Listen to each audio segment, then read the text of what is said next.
e ali construiu sua casa, em que passou a residir com sua família. O terreno era de propriedade de Norberto, que não tomou nenhuma providência quando soube da ocupação. No final de 2004, Norberto morreu e deixou 2 herdeiros, Carlito, aliás, é Carlitos, né? Carlito aí, com 17 anos de idade, e Márcia, com 2 anos de idade. Josué, por sua vez, possui o terreno desde 2003 até 2009. Sua posse manteve incontestada e ininterrupta, além de ter ânimos domini, porquanto Josué não possui, em virtude de negócio jurídico de execução continuada, nem de direito real sobre coisa alheia. Quer dizer, ele não tem justo título. Né? Considerando-se que o invasor não tem justo título, nem possui boa-fé, que o terreno tem 200 metros quadrados e que foi utilizado para a residência de Josué e de sua família, e ele procura um falso advogado para que orientasse sobre a possibilidade da ação de uso capião. Diante do cenário, o falso advogado afirmou que seria possível a ação de uso capião extraordinária somente após decorrido o prazo de 10 anos, após 10 anos após Carlito ter completado sua maioridade, 18 anos, sendo então possível somente em 2014. Além disso, exigiu o justo título de Josué, alegando ainda que a ação deveria ser impetrada assim que completasse o prazo da prescrição no foro do domicílio do réu. Diante dessa situação, para a gente apontar aí os 7 erros que esse suposto advogado teria cometido. Bom, pessoal, o primeiro deles ele deveria estar com a sua inscrição regular. Né? Então, não se discute que a inscrição irregular já seria o primeiro erro do advogado. Né? A gente vai analisar erros nos aspectos processuais e nos aspectos materiais. Então, esse seria o primeiro erro. Né? Apesar de que não ser crime, né? Hoje, por exemplo, o Código Penal, lá no artigo 282, ele só traz a tipicidade de crimes em 3 profissões irregulares, né? Ilegais. Médico, dentista e farmacêutico. Na década de 40, e eram as profissões assim, mais conhecidas e talvez que pudesse ocasionar esse tipo de exercício irregular. Né? No mais, isso aí hoje ainda é uma contravenção penal, artigo 47 da Lei de Contravenções Penais, o exercício irregular de qualquer profissão. Né? Então, seria aí uma contravenção penal. Acho até que existe um projeto de lei para tipificar isso como crime, a atividade de advogado sem a devida inscrição. E aí nem precisa ser, ele pode estar inscrito, mas pode estar com a inscrição suspensa também. Né? Isso também é uma irregularidade. Mas, então, o primeiro erro é a falta de inscrição. O segundo erro, foro competente, né, pessoal? Lá no artigo 47 do CPC, também é um aspecto processual, ele estabelece as regras de quando é o foro competente, é o local, é a comarca do local do imóvel, né? Artigo 47 do CPC. Segundo erro dele. Terceiro, também que da espécie de uso capião, né? A espécie de uso capião que ele sugeriu, se ele cumpriu, o imóvel era menor que 250 metros quadrados. Ele cumpriu a função social, obviamente que seria uso capião especial urbana. Né? E aí ele vai por um outro ramo, ele fala da extraordinária. E, além disso, a extraordinária não exige justo título, ele exigiu justo título. Então, mais um erro. Seria o quarto.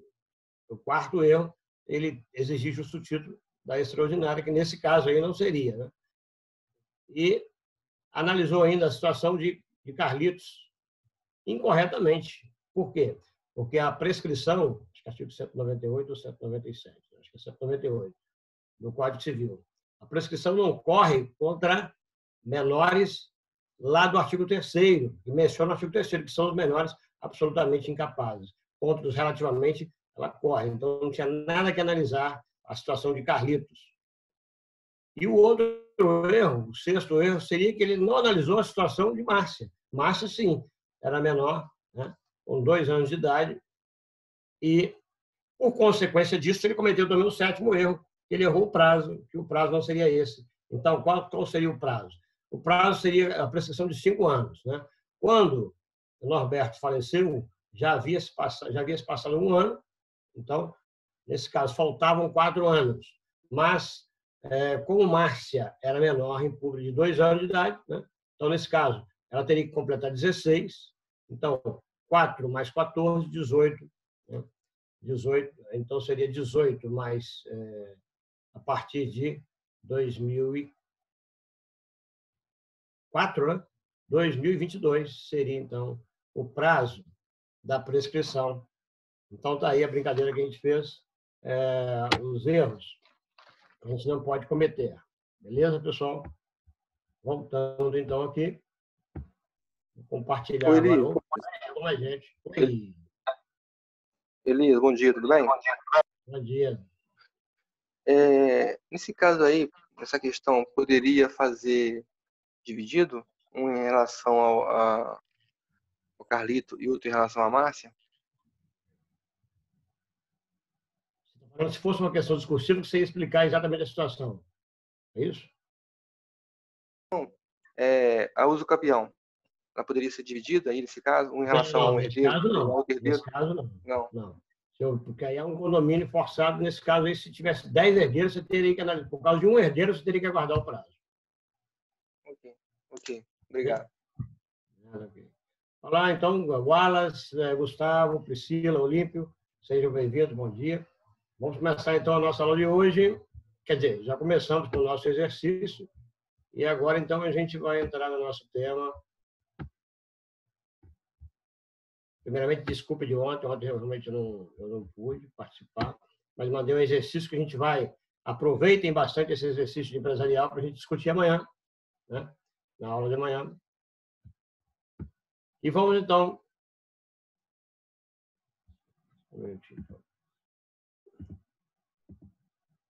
estudar hoje a terceira forma de aquisição da propriedade, que está estabelecendo aí no código, né? São as principais.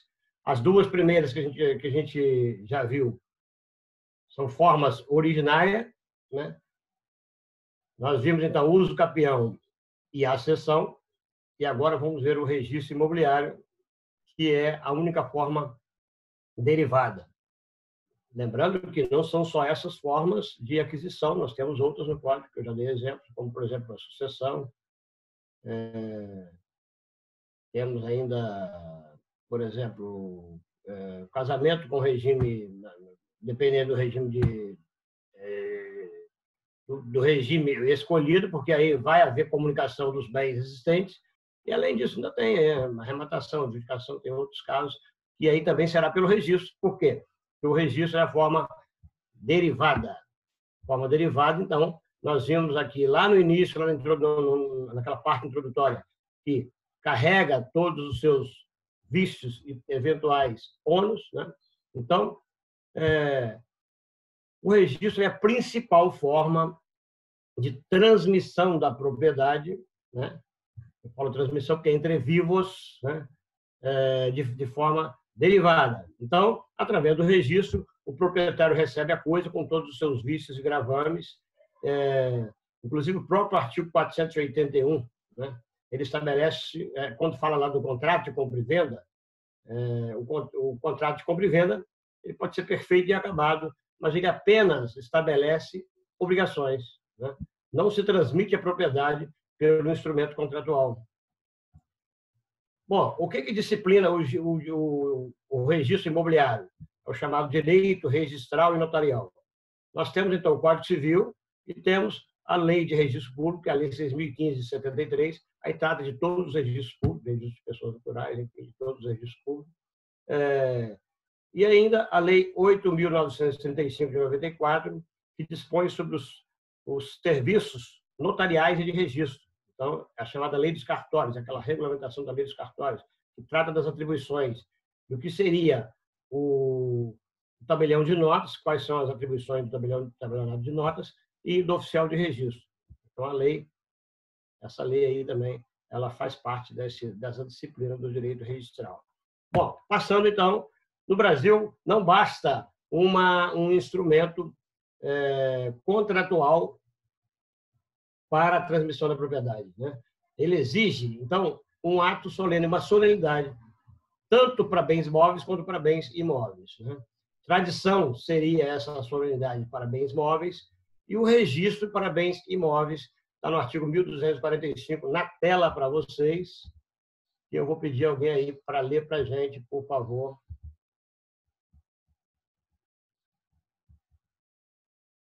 Quem se habilita?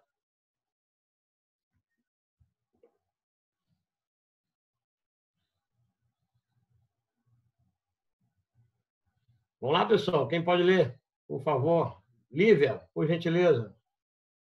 Artigo 1245 está na tela.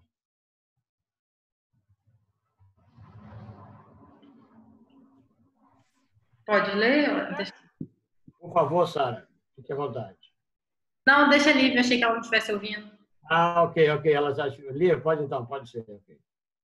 Transfere-se entre vivos a propriedade mediante o registro do título translativo no registro de imóveis. Parágrafo 1º. Enquanto não se registrar o título translativo, o alienante continua a ser havido como dono do imóvel. Parágrafo 2º. Enquanto não se promover por meio de ação própria a decretação de invalidade do registro e o respectivo cancelamento, o adquirente continua a ser havido como dono do imóvel. É isso aí, pessoal. Então, só é dono após o registro, né? Só é proprietário aquele que registra em seu nome. Não sei se vocês já ouviram, o Olímpio já deve ter ouvido, né, essa expressão popular: quem não registra não é dono, né? Isso aí é um ditado que eu conheço desde criança, sempre ouvi isso, né? Então, quem não registra não é dono. Na realidade, se trata de uma meia-verdade. Meia-verdade. Por quê? Porque nós já vimos que existem formas de aquisição da propriedade que não dependem do registro, né? Exemplo disso é o uso capião, é a cessão. Lá nas espécies de uso capião, está taxativo na lei. Adquire a propriedade desde que cumprem aquelas situações da uso capião. Então, lá já é um exemplo de espécie de que adquire a propriedade, assim como a cessão, né? Assim como a Saizine, quando abre a sucessão, lá está dizendo que no momento da abertura da sucessão, que é no falecimento do decújo, naquele momento já se transmitiu a propriedade. Então, esse ditado popular aí vai se aplicar somente para o registro. Passando, então, os registros, então, nós vamos ver quais são os princípios que regem o registro imobiliário. É claro que a maioria deles aí também vai servir para outros registros, né? Não para todos, mas a gente está estudando especificamente o registro imobiliário. E vamos começar, então, com o princípio da publicidade, né? E por esse princípio, nós podemos analisar esse princípio sob dois aspectos, né? O primeiro é que todas as transações imobiliárias passam a ter efeito, passam a ter validade, passam a ter eficácia contra todos, contra toda a coletividade, né? Então, ela passa a ter efeito erga omnes. Esse é o primeiro aspecto do princípio da publicidade. E no segundo aspecto, que decorre do primeiro, né? Se ao mesmo tempo que a publicidade dá ao registro efeito erga omnes, né, qualquer pessoa também pode extrair certidão, pode requerer certidão do registro sem informar o oficial, né, o motivo, qual é o seu interesse. Né? Como é público, qualquer um pode, artigo 17 da Lei de Registro Público, da Lei 6.015, qualquer um pode, então, requerer todo o teor de qualquer registro, né? Se você, então, quiser saber, né, se seu vizinho é dono do seu imóvel, é só você ir lá e requerer uma certidão de... aí tem várias certidões, né? Certidão de, quando você sabe a matrícula do imóvel, certidão de inteiro teor, ou certidão de busca, se você quiser saber se ele tem algum imóvel, enfim. Qualquer certidão que relate, que descreva todo o conteúdo do registro, perfeitamente possível. E lá o serventuário, ou o notário, ou o oficial, ele não pode negar, sob penas disciplinares, ele não pode negar de expedir essa certidão. Aí, em alguns casos, salvo, por exemplo, quando for lá no registro de pessoas naturais, né? Aí, por exemplo, for filiação, tiver algum segredo, um sigilo, aí realmente é uma exceção. Mas, em regra, para o registro imobiliário, por exemplo, inclusive lá no registro empresarial, já falei isso lá no RPEM também, se você quiser. Você pode buscar a certidão, requerer certidões do registro, exatamente porque decorre do princípio da publicidade. Vamos para o segundo princípio, que é o segundo princípio, é o princípio da força probante, ou a presunção, que é o princípio da fé pública, né? Está lá no artigo 1247. Eu não vou colocar na tela, mas, por favor, acompanhe o artigo 1247.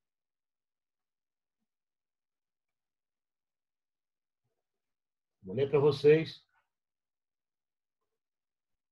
Se o teor do registro não exprimir a verdade, poderá o interessado reclamar que se retifique ou anule. O parágrafo único, cancelado o registro, poderá o proprietário reivindicar o imóvel, independentemente de boa-fé ou justo título do terceiro adquirente. Bom, o que ele está querendo dizer? Que ele tem presunção, mas não é uma presunção absoluta, cabe prova em contrário. Então, se trata de uma presunção iuris tantum, é uma presunção relativa, cabe prova em contrário, né? É diferente do, por exemplo, direito alemão. Lá no BGB, no Código Civil alemão, ele estabelece uma presunção absoluta. Já no italiano, ele condiciona a gente chama de análise causal. Ele condiciona a causa ao efeito, que é o registro. No Brasil é um meio termo. Então, no Brasil existe a presunção de boa-fé, a presunção de fé pública, mas cabe prova em contrário, por isso que ela é relativa. Mas existe uma exceção. Aí na OABS nós temos uma exceção que é o registro Torrens. Registro Torrens. Lá na Lei 6.015 de registro público, lá no artigo 278, ele trata de uma espécie de registro com um procedimento especial, onde gera presunção absoluta. Isso aí, iure et de iure. Presunção absoluta, não cabe prova em contrário, né? Só vale para imóveis rurais, né? E, além disso, é um procedimento especial de jurisdição voluntária, onde o juiz ele manda publicar editais, o Ministério Público participa como fiscal da ordem jurídica, e, além de intimar os interessados, citar os confinantes, acaba assumindo um caráter contencioso, pode assumir um caráter contencioso com a citação dos interessados, e aí o juiz dá uma sentença, e essa sentença, então, ela é registrada, e aí esse registro Torrens é uma exceção à regra, ele tem presunção absoluta de veracidade.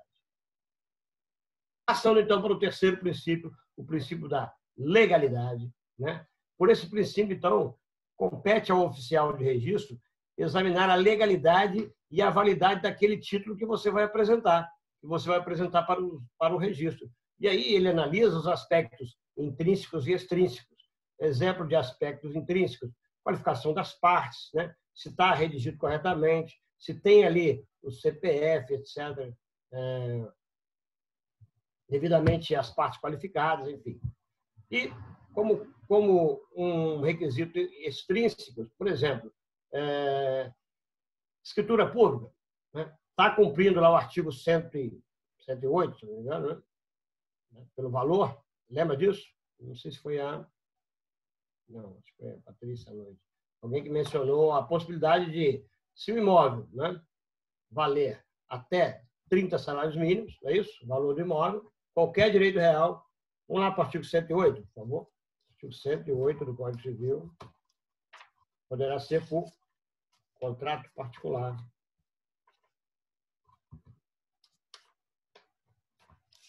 Artigo 108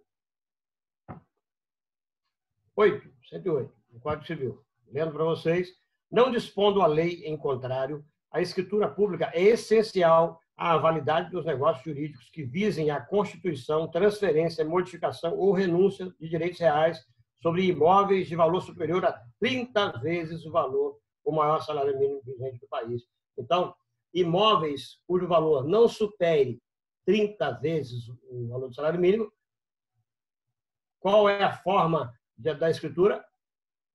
Pública ou particular, né? Às vezes a gente, isso é uma pegadinha, às vezes você pensa que é só escritura com instrumento particular. Não, você pode lavrar para o instrumento particular e levar a registro, né?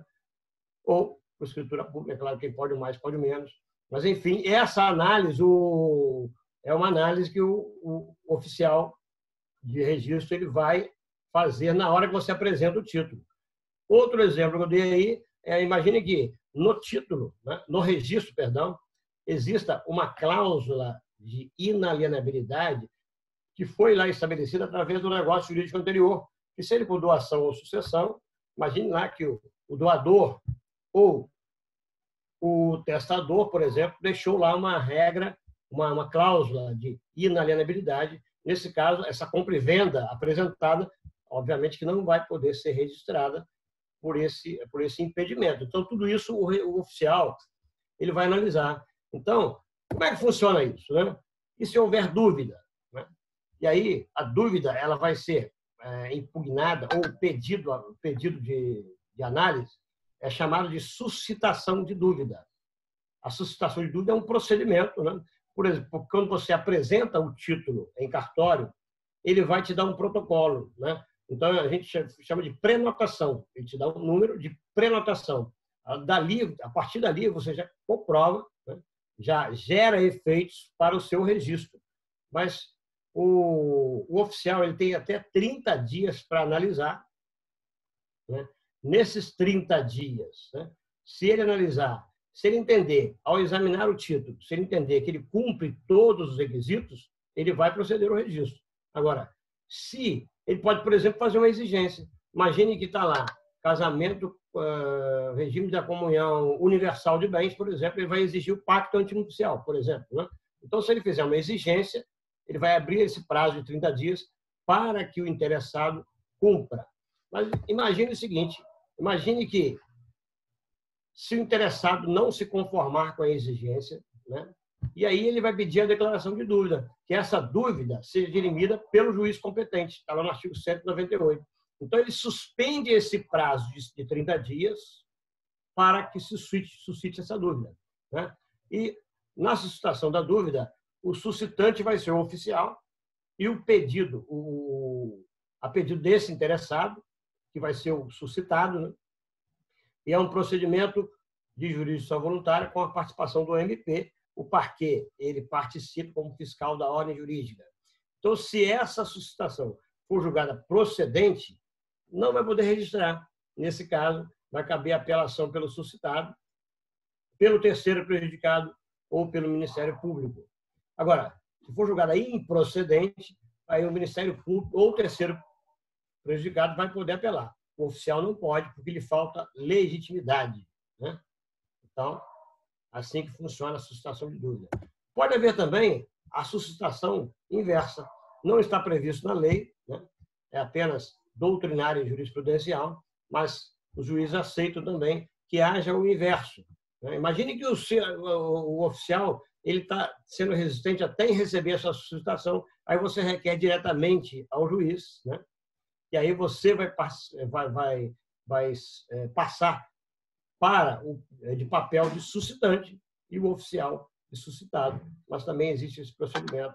Inclusive, eu tive esse problema exatamente em razão do princípio lá de trás, aliás, do limite do valor do título.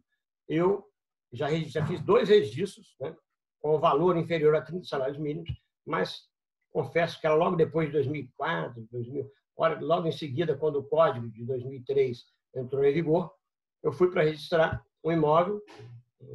Era uma casa muito velha, um terreno, praticamente o terreno, e o imóvel era de pouca monta realmente. Eu fiz uma compra e venda com as partes, coloquei um valor abaixo dos 30 salários mínimos, mas o oficial não quis registrar. Disse que não, isso não existe, etc. Eu tive que levar, não só o Código Civil ela já tinha, mas eu tive que levar assim, doutrinas, e eu falei, olha, então infelizmente a gente vai ter que fazer uma suscitação de dúvidas. Falei com ela. Mas aí ela se inteirou e, enfim, registrou, né? Mas seria o caso de suscitação de dúvidas. Se ela não registrasse, eu poderia requerer. Então, existe esse procedimento de suscitação de dúvidas no registro imobiliário. Vamos para o 4º princípio. O 4º princípio é o princípio da territorialidade. Está lá no artigo 169 da Lei de Registros Públicos. O princípio da territorialidade. E o que diz esse princípio? Esse princípio exige que o registro seja efetuado na circunscrição imobiliária onde está localizado o imóvel, na situação do imóvel, né? Daí, por isso, é que a escritura pública, por exemplo, pode ser lavrada em qualquer tabelião de notas, qualquer cartório de notas, em qualquer lugar do Brasil. Aqui é muito comum, por exemplo, pelo o valor das taxas cartorárias, né, custos, etc., aqui no estado do Rio, altíssimo. Aqui, para lavrar uma procuração, R$200, 200 e poucos reais. Então, para lavar uma escritura pública, um absurdo. Então, nesses casos, o que eles fazem? Aqui é muito comum ir a Tombos, né? Muriaé, em outro estado, ou até mesmo no Espírito Santo. Lavra essa escritura pública lá porque ela fica mais barata. Então, só traz o instrumento para registro. O registro tem que ser no assento da matrícula, né? E aí traz aqui para registrar. E na circunscrição da comarca onde situa o imóvel. Pode ser que na comarca exista mais de um registro. Por exemplo, aqui em Itaperuna tem o cartório do primeiro ofício e do segundo ofício. E aí existe uma divisão territorial. Isso é definido pela lei de organização judiciária, né, de cada estado. Mas aqui, por exemplo, os imóveis do lado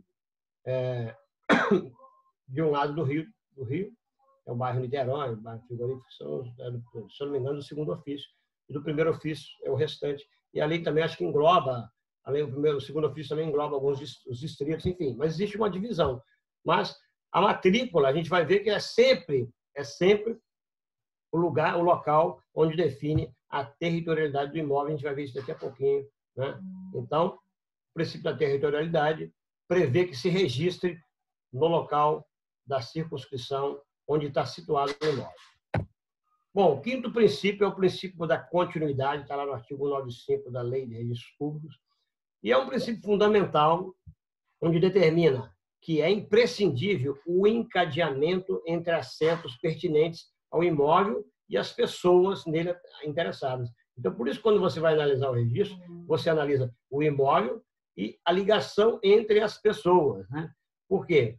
Porque, por esse princípio, somente admite o registro, obviamente, que se a pessoa que nele aparece como alienante é a mesma que figura no registro como proprietária, né? É por isso que, às vezes, a gente vai analisar um registro, né? Você analisa o registro, isso é muito comum em imobiliária, corretora, ele vai lá, logo lá para ver o registro, o último registro, para ver em nome de quem está o imóvel e se realmente aquele é que está vendendo, senão nós teríamos aí uma venda anno domini, né? Então, a análise do princípio da continuidade é que os proprietários, né, sejam, então, devidamente identificados para que o alienante seja o mesmo do proprietário do título anterior, né? Seguindo, então, o sexto princípio é o princípio da prioridade, está lá no artigo 191 da LRP, e ele visa proteger aquele que registrar primeiro, né? Quem registrar primeiro será o proprietário. Por isso, gente, que aquela prenotação que eu falei quando você apresenta o título, ela é importantíssima, né? Por quê? Porque ela vai assegurar aquele que prenotar primeiro vai ser quem vai ser registrado primeiro, né? Então, se um registro, por exemplo, for apresentado, imagine que alguém venda um imóvel para o Wallace, e no mesmo dia ele também faz um outro instrumento contratual com o Olímpio, né? Imagine que ele fez, no mesmo dia, né, às 10 horas da manhã, ele fez um instrumento com o Wallace, um instrumento particular. Depois, lá para as 16 horas, ele fez um outro contrato, no mesmo imóvel, com o Olímpio, né? Só que o Olímpio, imediatamente, ele foi e apresentou o registro para ser prenotado às 16 horas e 30 minutos, por exemplo, né? E às 16 horas e 31 minutos, o Wallace, que lavrou o instrumento primeiro, apresentou para a prenotação em segundo lugar. Nesse caso, o Wallace, você vai dançar. Por quê? Porque quem registrar primeiro será o proprietário, né? Mas existe uma exceção. Existe uma exceção, né? Eu estou falando aqui, se for instrumento particular, ou se for escritura pública, mas não constar na escritura o horário da lavratura. Então, qual é a exceção? Lá no artigo 192, ele declara que a regra não se aplica às escrituras públicas da mesma data e apresentadas no mesmo dia, que determinem taxativamente a hora da lavratura, né? Prevalecendo, então, para esse efeito, uma exceção a essa prioridade. Aí vai ser prioritário, vai ter prioridade. Nesse mesmo exemplo, né, do Wallace com o Olímpico, nesse mesmo exemplo, se fosse lavrado, se os dois instrumentos fossem por escritura pública, e constasse nessa escritura, né, o horário da lavratura, aí sim vai prevalecer, nesse exemplo, o registro do Olímpico, que prenotou depois, mas apresentaram a escritura no mesmo dia e no instrumento constava a hora e data. Né? Por que eu estou falando de instrumento particular, pessoal? Às vezes a gente pensa que é só o exemplo do 108 que você pode apresentar no instrumento particular. Não, existem outros exemplos. O próprio sistema financeiro de habitação e o sistema de crédito imobiliário, né, são dois sistemas legais que permitem que qualquer instituição financeira, por exemplo, que participe do sistema financeiro, ele pode fazer instrumento particular com força de escritura pública. A Caixa, por exemplo, eu cansei de lavrar.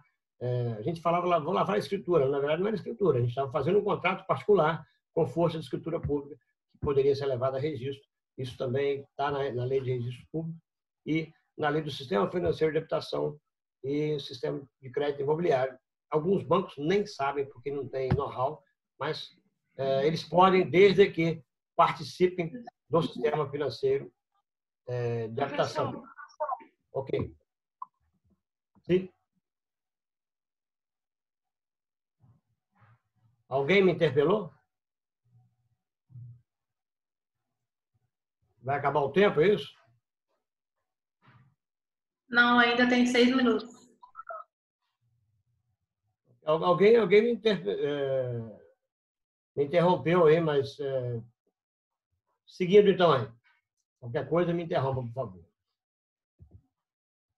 E o sétimo princípio, o princípio da especialidade, está lá no artigo 225 da Lei de Registro Público. Por esse princípio, ele exige uma minuciosa individualização do bem a título a ser registrado. Você tem que descrever pormenorizadamente, caracterizar e descrever o imóvel, né?